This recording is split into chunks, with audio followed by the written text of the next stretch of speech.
Bombers aquesta nit, a petició de Seguretat i Autoprotecció d'Adif, hem vingut a fer la comprovació de les instal·lacions que milloraran la nostra seguretat a la intervenció en la xarxa de túnels des de Figueres a Girona. Aquestes millores han sigut encaminades a potenciar la nostra intervenció, posant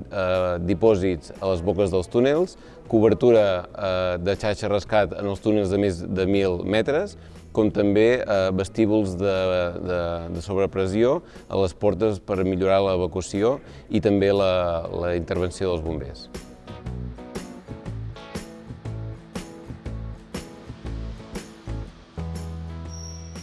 És important que coneguem totes les característiques d'aquesta xarxa de túnels, no només per les seves llargades i profunditats d'accés, sinó també per les instal·lacions que tenim disponibles per poder treballar, com ha sigut avui, que hem pogut comprovar la xarxa de rescat i també